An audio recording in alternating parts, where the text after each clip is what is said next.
33º estudo da obra Evolução em Dois Mundos, capítulo 2, Corpo Espiritual, subitem, exteriorização dos centros vitais, por Aécio César. Hoje iremos comentar, do capítulo 2, Corpo Espiritual, o parágrafo único do subitem, exteriorização dos centros vitais.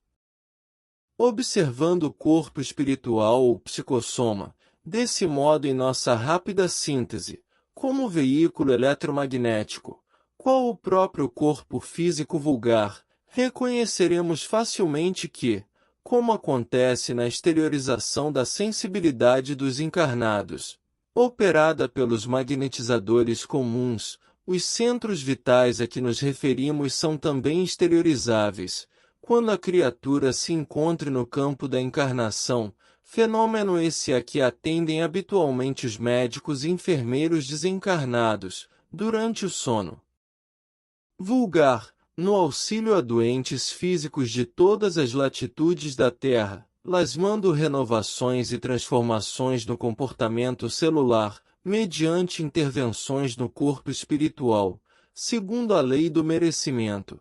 Recursos esses que se popularizarão na medicina terrestre do grande futuro. Vamos lá, pessoal, analisar esse parágrafo único. Observando o corpo espiritual ou psicossoma, desse modo em nossa rápida síntese, como veículo eletromagnético, qual o próprio corpo físico vulgar. Nesse princípio desse parágrafo, a análise do perispírito é descrito por André Luiz como um veículo eletromagnético que interage com a matéria física, sendo capaz de transmitir e receber energias. Comparado ao corpo físico, o perispírito é mais sutil e flexível, possuindo uma estrutura vibracional que se ajusta às frequências espirituais.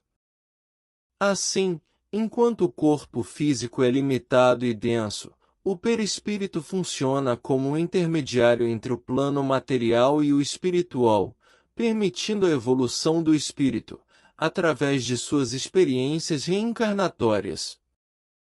Reconheceremos facilmente que, como acontece na exteriorização da sensibilidade dos encarnados, operada pelos magnetizadores comuns. Nesse trecho, pessoal, a referência à exteriorização da sensibilidade dos encarnados, promovida pelos magnetizadores, destaca o processo pelo qual os médiuns ou indivíduos sensíveis conseguem acessar e manifestar energias do mundo espiritual. Esse mecanismo é comparado ao processo de exteriorização da própria sensibilidade dos encarnados, mostrando que, tanto no magnetismo quanto na mediunidade, há uma transferência de energia que pode interferir na percepção do indivíduo, facilitando a conexão entre o corpo físico e o espiritual.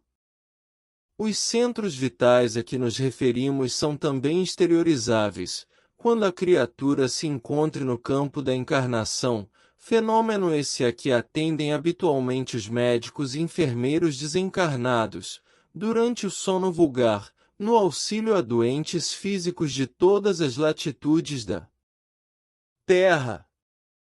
Nesse trecho, passamos a saber que os centros vitais são exteriorizáveis, revelando a interação entre o plano físico e o espiritual, especialmente durante o sono. Quando a criatura está encarnada, esse fenômeno é amplificado por médiuns ou espíritos desencarnados, como médicos e enfermeiros espirituais, que atuam no auxílio a doentes. Durante o sono, esses espíritos se aproximam de pessoas necessitadas de cuidados, realizando tarefas de cura ou assistência energética, transcendentais à compreensão humana, mas vitais para a recuperação e harmonia dos pacientes, independentemente de sua localização geográfica, plasmando renovações e transformações no comportamento celular, mediante intervenções no corpo espiritual, segundo a lei do merecimento. Aqui um ponto interessante ao processo espiritual de influência sobre o corpo físico, mediado pelo corpo espiritual, é que obedecem à lei do merecimento, ou seja, o grau de evolução e os méritos espirituais do indivíduo determinam a intensidade e a eficácia dessas intervenções. Aqui, a princípio, o merecimento pesa mais do que a fé. Recursos esses que se popularizarão na medicina terrestre do grande futuro.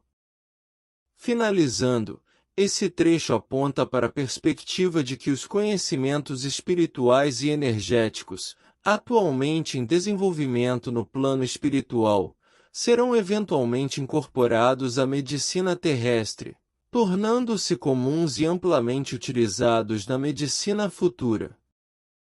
Ela será mais espiritualizada, integrando o físico e o espiritual, promovendo tratamentos que irão abordar a causa das doenças no plano espiritual, antes que se manifestem fisicamente. Espero ter sanadas as dúvidas desse parágrafo, mas se ainda as tiverem, por favor coloquem nos comentários. Sem antes inscrevam-se no canal, ativando o OK e o sininho e nos ajudando a divulgar esse meu trabalho. Obrigado. 18 de novembro de 2024